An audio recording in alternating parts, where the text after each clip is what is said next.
আসসালামু আলাইকুম। আমি মোহাম্মদ শামিউর রহমান ট্রেডিং বাংলাদেশ থেকে। আশা করি সবাই ভালো আছেন। ১ম এই বলতে চাই ট্রেডিং বাংলাদেশ ছোট পরিসরে ২ টি কার্যক্রমের সাথে যুক্ত আছে। একটি অনলাইন ওয়ার্কশপ সার্ভিস, অন্যটি স্টক সাজেশন।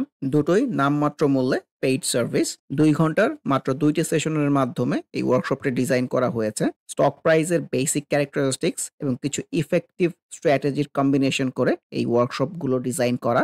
নতুন কিংবা পুরাতন যেকোনো ধরনের বিনিয়োগকারী এই ওয়ার্কশপে অ্যাটেন্ড করতে পারবেন। যারা প্র্যাকটিক্যালি ট্রেডিংটা হাতে কলমে শিখে রেগুলার ইনকাম জেনারেট করতে চান, তারা চাইলে ট্রেডিং বাংলাদেশের এই ওয়ার্কশপ কার্যক্রমে যুক্ত হতে পারেন। এর বাইরে যারা চাকরি, ব্যবসা কিংবা অন্য যেকোনো ধরনের কাজের জন্য রেগুলার এই মার্কেটটা ফলো করতে পারেন না, কিন্তু স্টক মার্কেটের সাথে কানেক্ট থাকতে চান, তারা চাইলে ট্রেডিং বাংলাদেশের স্টক সাজেশন সার্ভিসটা অ্যাভেইল করতে পারেন। এর বাইরে এই চ্যানেলে ট্রেডিং বেসিক্স নামে একটি প্লেলিস্ট রয়েছে। এটি মূলত ট্রেডিং শেখার প্লেলিস্ট। ক্যান্ডেলস্টিক এবং এর বিভিন্ন প্যাটার্ন, বিভিন্ন effective strategy, for example moving average trading strategy, upswing এর বিভিন্ন ফেজ এবং এই ফেজে ট্রেড প্ল্যান করার কোনো স্কোপ আছে কিনা, কিংবা বাউন্স ব্যাক ক্যান্ডেলগুলো কেমন হতে পারে, এসব সহ ট্রেডিং সংক্রান্ত বিভিন্ন বিষয়ের উপর ভিডিও দেয়া আছে। যে যেখানে আছেন সেখান থেকেই ট্রেডিং বেসিক্স প্লেলিস্টটি ফলো করে ট্রেডিং সম্পর্কে আইডিয়া নিতে পারেন। আলোচনার শুরুতে যদি ইন্ডেক্সটা নিয়ে বলতে চাই, ইন্ডেক্সটা তো কারেকশন তো অব্যাহত আছে। তো আমার কাছে মনে হয় কারেকশন শেষের দিকে। মানে এই যে একটা দাগ দিয়ে রেখেছি প্রিভিয়াস রেজিস্ট্যান্স এর একটা জায়গাটা। সো এই জায়গা থেকেও বাউন্স করতে পারে, একটু নিচে এসেও বাউন্স করতে পারে। কয়েকদিন ধরে এই যে কথা বলতেছিলাম যে, যেদিনে বাউন্স ব্যাক পাওয়া যায় এবং পার্টিকুলার স্টক গুলার মধ্যে রিফ্লেকশন থাকে, ওইদিন নতুন করে ট্রেড প্ল্যান করা যেতে পারে। এই যে ডাউন সুইং হচ্ছে, এই ডাউন সুইং এর মধ্যে ট্রেড না করে বাজারটাকে বাউন্স ব্যাক এর জন্য অবজার্ভ করাটাই আমার কাছে ওয়াইজ মনে হয়। তো লেটস সি যে আপকামিং কবে আসলে একটা প্রপার বাউন্স ব্যাক পাওয়া যায়। ফার্স্ট প্রাইম মিউচুয়াল ফান্ডের কথা বলতে চাই। ভলিউমের অ্যাক্টিভিটি আছে, ক্যান্ডেল ওয়াইজ খুব একটা ভালো আসতেছে এরকম না। Let's see. ব্যাংক সেক্টরের মধ্যে এবি ব্যাংকের সিনারিও ভালো না। আরো কয়েকটা ব্যাংক আছে যেমন গ্লোবাল ইসলামী ব্যাংক, আইএফআইসি, কোনটার সিনারিও যে খুব একটা ভালো এরকম না। আজকে ডাউনফলে যে কয়েকটা স্টক বাজেভাবে রিফ্লেক্টেড হয়েছে, তার মধ্যে কিন্তু এডিএন টেলিকম একটা। লাস্ট ২-১ টা ভিডিওতেই তো বলতেছিলাম যে রেড ক্যান্ডেল আসতেছে। এই কনভেনশনাল সাপোর্টের জায়গা ব্রেক করে ফেলতেছে। সিনারিও খুব একটা ভালো না। তার রিফ্লেকশন পাওয়া গেছে। আফতাব অটো কিন্তু খুব একটা ভালো অবস্থাতে নাই। ও ছোট পরিসরে যে একটা সাইড প্লে করতেছে তার বটমের জায়গাতেই আছে। সো এই জায়গার নিচে কিন্তু চলে গেছিল। আবার উইক আসছে। সো উইক থাকা মানে তো বায়ারও অ্যাক্টিভ। তো জায়গাটা আসলে ভালো না। আমার কাছে মনে হয় ক্রস করে নিচে চলে আসে কিনা। অগ্নিসিস downfall continues. AIBL first mutual fund scenario আমার কাছে ভালো লাগতেছে না। কারণ ওর দীর্ঘ জার্নিতেও কিন্তু মুভিং এভারেজ 50 কে ক্রসিং দিতে পারেনি। এই মুভিং এভারেজ 50 কে ক্রসিং দিয়েছে। সো আমরা জানি যে স্টক প্রাইস যখন মুভিং এভারেজকে ওপর থেকে নিচের দিকে ক্রসিং দেয়, এই যে এই জায়গাটা। সো ওর যে আপ ট্রেন্ডি ফ্লোটা ছিল, এইটা থেকে কিন্তু ও বের হয়ে এখন ডাউন ট্রেন্ডি ফ্লোর দিকে যাওয়ার একটা ইনটেনশন। এআইএল এগুলা তো আমার কাছে সেল সিনারিওই মনে হয়। কিন্তু ওর সেল সিনারিও হওয়ার পরেও তো প্রপার উপরের দিকে যাচ্ছে। এট লিস্ট মুভিং এভারেজ থেকে দূরে এই জায়গাগুলা কখনোই সেফ ট্রেড প্ল্যান করার জায়গা না। লেটস সি যে আপকামিং ডেইজ কেমন বিহেভ করে। আলফাস্টা এক্স সিনারিও ভালো মনে হচ্ছে না। এই মুভিং এভারেজে ক্রসিং দিয়ে নিচে চলে আসে কিনা। অ্যাপোলো ইস্পাত যদিও আজকে ভালো ক্যান্ডেল এসছে, তো আমার কাছে খুব একটা ডিসাইসিভ কোনো কিছু মনে হচ্ছে না। ভলিউমের কোনো ডেভেলপমেন্ট নাই বললেই চলে। এশিয়াটিক কিন্তু এই যে আনইউজুয়াল ভলিউম, সেল সিনারিও এরকম একটা রিফ্লেকশন পাওয়া গেছে। সো ভলিউম যদি গেইন করতে পারত, আই হোপ যে এখানে একটা স্ট্রং গ্রিন ক্যান্ডেল আসতো। কিন্তু এটা আসে নাই। প্রপার একটা সেল সিনারিও হয়েছে। প্রিভিয়াস টপের জায়গাটাও আছে। Let's see. বিডি ফাইন্যান্স নিয়ে বলতে চাই, এই কনভেনশনাল সাপোর্ট কিংবা যে জায়গাটা এর আগে বাউন্স করেছিল ছোট হলেও, সেই জায়গাটাও কিন্তু ব্রেক করে গেছে। তো সিনারিও ভালো না। পুরা মার্কেটের সিনারিওই তো ভালো না। মেক্সিমামই ডাউন সুইং এর ফ্লো তে চলতেছে। বিডিথায়ের মধ্যেও সেম রিফ্লেকশন। ট্রেন্ড লাইনের এই বটম থেকে একটা বাউন্স ব্যাক জেনারেট করতে পারে কিনা এটাই দেখার বিষয়। বিডিথাই ফুড এই সেল সিনারিও রিফ্লেকশন কিন্তু ঠিকই দেখিয়েছে। বিচ হ্যাচারিজ আমি আসলে সেল সিনারিও বলতে চাই। মানে এই জায়গাগুলো ব্রেক করে গেলে হয়তো ট্রেড প্ল্যান করার স্কোপ থাকবে। Let's see.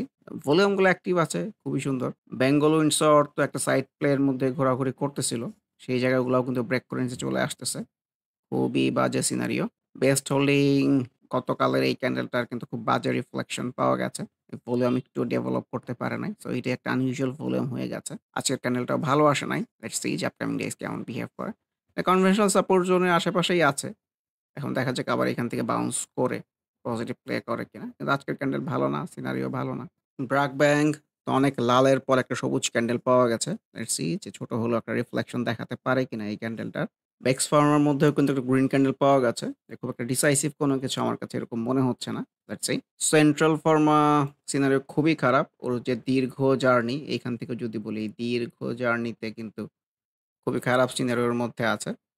কারণ দীর্ঘ জার্নি তো কখনোই মুভিং এভারেজ 50 র এত নিচে চলে আসে নাই এবং কনভেনশনাল সাপোর্ট জোন ব্রেক করে কিন্তু চলে আসতেছে।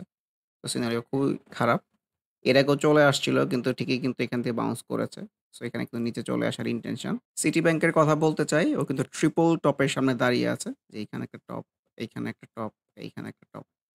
ভলিউম গুলো একটু আনইউজুয়ালি মনে হচ্ছে আমার কাছে। Let's see. এই জায়গাটা সাকসেসফুলি ব্রেক করে যেতে পারলে নতুন করে ট্রেড প্ল্যান করার স্কোপ থাকবে। সিটি জেনারেল ইন্সুরেন্স প্রপার একটা সাইড প্লে এর মধ্যেই আছে। ট্রেন্ড খুব সুন্দর আছে। কপারটেক সেল সিনারিওর প্রপার রিফ্লেকশন দেখিয়েছে। দেশবন্ধু আজকের দিনের জন্য একদম খারাপ কিন্তু না। দেখা যাক যে এই যে গ্রিন ক্যান্ডেলটা এসছে এটা আসলে টিকে যায় কিনা। ভলিউম গুলাও গত দিনের মতোই আছে। সো আপকামিং ডেইজ দেশবন্ধুর জন্য খুবই ভাইটাল হবে। যে ও কিন্তু এই সুন্দর একটা আপসুইং এর পরে এই কারেকশন এ এসে এই মুভিং এভারেজ আশেপাশ থেকে কিন্তু একটা বাউন্স ব্যাক জেনারেট করতে পেরেছে। এখন ছবির মতো যদি বলেন তাহলে আরেকটা আপসুইং এক্সপেক্টেড। ডাউন ট্রেন্ড এ অনেক সময় এই টাইপের বাউন্স ব্যাক ফ্রুটফুল হয় না। Let's see. Dutch Bangla bank তো লুকস গুড। এই ভলিউমটা কিন্তু সুন্দর গেইন করতে পেরেছে। মানে গত দিনের মতো না হলেও ভলিউমের অ্যাক্টিভিটি আছে। তার রিফ্লেকশন এ কিন্তু সবুজ ক্যান্ডেল পাওয়া গেছে। লেটস সি যে এই আপসুইংটা কোথায় গিয়ে শেষ হয়। EHL তো ক্যান্ডেল ওয়াইজ ভালো এসছে। সুন্দর বাউন্স ব্যাক করেছে। ভলিউম গুলাও কিন্তু ইনক্রিজ করার চেষ্টা করছে। কিন্তু ডিসাইসিভ কোনো কিছু না। চার্ট প্যাটার্ন এ যদি বলেন, ক্লিয়ার কোনো ইন্ডিকেশন নাই ইনফেক্ট। একটা বিষয় একটু মেনশন করতে চাই যে টেক্সটাইল সেক্টরের সামনে কিন্তু এই যে ট্রিপল বটম হওয়ার একটা হাতছানি আছে। কারণ এর আগেও আমরা দেখেছি ডাবল বটম হয়ে কিন্তু একটা প্রফিটের জায়গা হতে, একটা আপসুইং হতে। সো এই দিকেই কিন্তু যাচ্ছে। সো এখান থেকে যদি একটা বাউন্স ব্যাক করতে পারে, আরেকটা ছোট হলেও একটা আপসুইং এর জন্য দেখা যেতে পারে। এক্সিম ব্যাংক ক্যান্ডেল ওয়াইজ তো ভালো, ভলিউমও গেইন করেছে। দেখা যাক ছোট হলেও একটা আপসুইং হয় কিনা। ফাইন ফুডস সিনারিও আমার কাছে ভালো লাগতেছে ইনফেক্ট যে রেড ক্যান্ডেল আসতেছে একটু এই নিচের দিকেরই ফ্লো মনে হচ্ছে আমার কাছে। Let's see. Fu-Wang ceramic scenario তো আসলে ভালো না। রেড ক্যান্ডেল আসতেছে একটা বাউন্স ব্যাক জেনারেট করতে না পারলে আর এই জায়গাগুলো যদি ব্রেক করে নিচে চলে আসে অ্যালার্মিং সিনারিও হবে। ফুয়াংফুর আর দেশবন্ধু অলমোস্ট একই সময়ে কিন্তু একটা আপসুইং এ ছিল। সুন্দর একটা আপসুইং হয়েছে ২ টার মধ্যে। কিন্তু দেখেন আজকে কিন্তু দেশবন্ধুটা টুকটাক রিফ্লেক্টেড কিংবা রিঅ্যাক্টিভ যেটাই বলেন সেটা হয়েছে। কিন্তু ফুয়াংফুরের মধ্যে কিন্তু সেই রিফ্লেকশনটা নাই। তো ট্রেডিং এর মধ্যে এই বিষয়গুলো ইম্পোর্টেন্ট যে কোন স্টক কখনো রিফ্লেক্টেড হচ্ছে। সো চার্টে বেশি সময় দেওয়াটা খুবই ওয়াইজ। জেমিনি সি-ফুড এর কথাও বলতে চাই। এই যে কনভেনশনাল সাপোর্ট এর জায়গায় কিন্তু ব্রেক করে চলে আসতেছে। সিনারিও খুব একটা ভালো এরকম মনে হচ্ছে না। জেনেক্সেল প্রপার ডাউন সুইং চলতেছে। বড় রেড ক্যান্ডেল দিয়ে নিচে চলে আসতেছে। অ্যান্ড এইটা একটু মাথায় রাখেন যে যত দূরেই যাক মুভিং এভারেজ থেকে, ও কিন্তু মুভিং এভারেজ এর কাছে আসার জন্য দূরে যায়। সো যত দূরে গিয়ে একটা বাউন্স ব্যাক পাওয়া যাবে, সো এটা কিন্তু ট্রেড প্ল্যান করার জায়গা হবে এট লিস্ট মুভিং এভারেজ পর্যন্ত। সো এই কারেকশন গুলাকেও সুন্দর অবজারভেশন এর মধ্যে রাখা যেতে পারে। আমরা কিন্তু সেইম একটা প্যাটার্ন এর মধ্যে থেকে ইমারল্ড ওয়েল থেকে প্রফিটের জায়গা হতে দেখেছি। জিআইবি তো মুভিং এভারেজ অনেক নিচ থেকে তো একটা বাউন্স ব্যাক টাইপ সিনারিও এসছে। Let's see. গোল্ডেন জুবিলিকে এটা তো হাফ হার্টেড বলতেছিলাম। সো হাফ হার্টেড এর বাজে রিফ্লেকশন দেখিয়েছে। গোল্ডেন সন গতকাল আলোচনা করতেছিলাম যে এই ট্রায়াঙ্গেলটা কিন্তু ব্রেক করতে পেরেছে। তো আজকেও একটু পজিটিভ প্লে করার ইনটেনশন। ভলিউম গুলোর অ্যাক্টিভিটি খুবই সুন্দর আছে। সো আপকামিং যে রেজিস্ট্যান্স গুলো আছে দেখা যাক যে এইসব জায়গাকে রেসপেক্ট করে কিনা। মানে সো ফার লুকস গুড। ইমাম বাটন তো হামি ফ্যাব্রিক্স হয়ে গেছে। সো হামি ফ্যাব্রিক্স এর কথাও যদি বলি যে এটা একটা বাউন্স ব্যাক সিনারিও হতে পারে। এট লিস্ট অনেকগুলো লালের পরে বাউন্স ব্যাক সিনারিও। ভলিউমের অ্যাক্টিভিটি আছে। সো ভলিউম যদি কন্টিনিউ করে দেন আমার কাছে মনে হয় এখান থেকে উপরের দিকে যাওয়ার একটা স্কোপ ক্রিয়েট হতে পারে। হাইডেলবার্গ ফ্লো উপরের দিকে আছে। কিন্তু ক্যান্ডেল ওয়াইজ বললে এগুলোকে সেল সিনারিও বলতে চাই। আইসিবি, এমসিএল, সোনালী মিউচুয়াল ফান্ডের কথা যদি বলি, ক্যান্ডেল ওয়াইজ তো ভালো। এই টাইপের একটা ক্যান্ডেল আমরা এখানে দেখেছিলাম। খুব একটা ভালো প্লে করেছে এরকম না। তো ভলিউমটাও গেইন করতে পেরেছে। ক্যান্ডেল ওয়াইজ ভালো আসতেছে। Let's see. ট্রেন্ড ভালো আছে। ট্রেন্ড কিন্তু উপরের দিকেই আছে। এটা একটা পজিটিভ সাইন। ইফাদ অটোস নিয়ে যেটা বলতে চাই, গতকালই বলতেছিলাম যে মুভিং এভারেজ 50 র একটা রেজিস্ট্যান্স এর জায়গা আছে। সো এখানে কিন্তু প্রপার একটা সেল সিনারিও হয়েছে আমার মতে। তো সবসময় যেটা মেনশন করতে চাই যে ইন্ডিভিজুয়াল ক্যান্ডেলের আসলে চার্ট প্যাটার্ন এ কোনো দাম নাই। সো ইন্ডিভিজুয়াল ক্যান্ডেলটা সবার আগে ডিটারমিন করতে হবে ক্যান্ডেলটা কোথায় আসছে।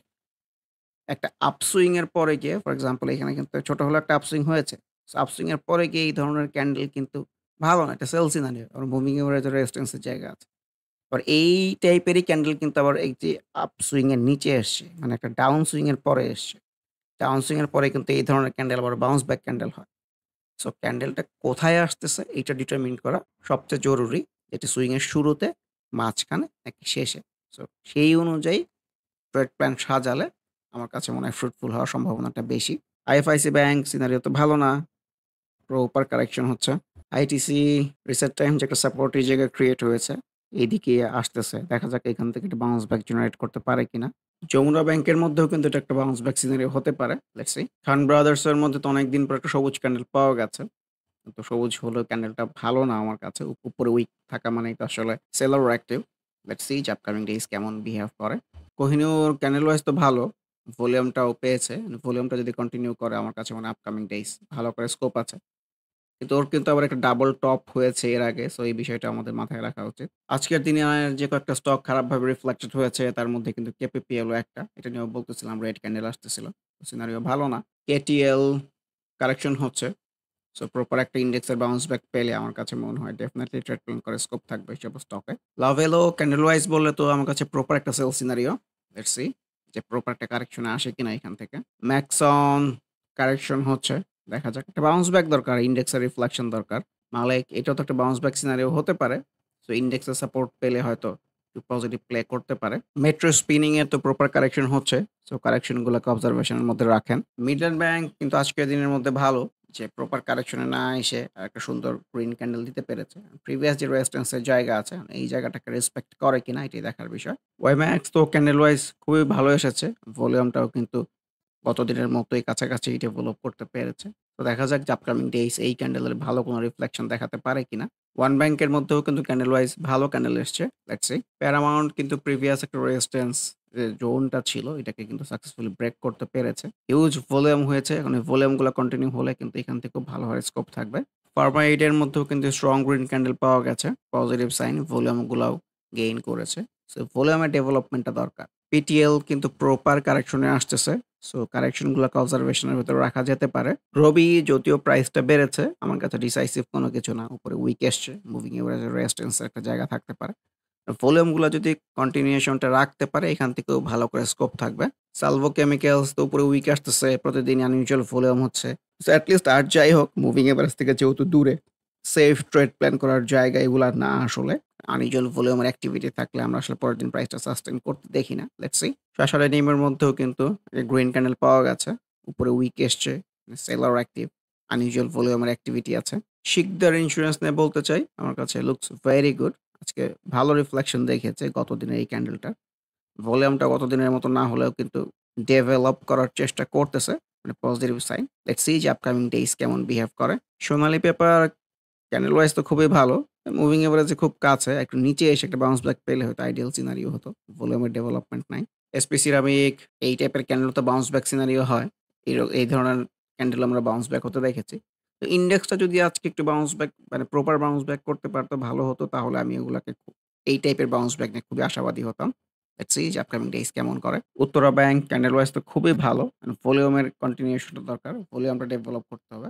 Candle wise looks very good. Proper একটা আপসুইং এর পরে কারেকশন এ এসে একটা বাউন্স ব্যাক। পরিশেষে ইন্ডেক্সের ছোট্ট আলোচনার মাধ্যমেই আজকের ডিসকাশন শেষ করতে চাই। সো ডাউন সুইং তো হচ্ছে। আসলে ইন্ডেক্স যেদিন বাউন্স করবে ওইদিন ট্রেড প্ল্যান করার জায়গা হবে। প্রচুর বাই সিনারিও আসবে আমার এরকম মনে হয়। সো হোপফুলি এই সপ্তাহেই আমরা একটা বাউন্স ব্যাক পাবো। এই প্রত্যাশায় আজকের আলোচনাটা শেষ করছি। আবারও মনে করিয়ে দিতে চাই, যারা নামমাত্র মূল্যে প্র্যাকটিক্যাল ওয়েতে ট্রেডিংটা হাতে কলমে শিখে রেগুলার ইনকাম জেনারেট করতে চান, তারা ওয়ার্কশপ অ্যাটেন্ড করতে পারেন। এর বাইরে এই চ্যানেলের ট্রেডিং বেসিক্স প্লেলিস্টের ভিডিওগুলো দেখে যে যেখানে আছেন সেখান থেকে ট্রেডিং সম্পর্কে আইডিয়া নিতে পারেন। এর বাইরে স্টক সাজেশন কার্যক্রমেও যুক্ত হতে পারেন। সবাই ভালো থাকবেন। আল্লাহ হাফেজ। Happy trading. This is Shamir Rahman signing off from today's episode.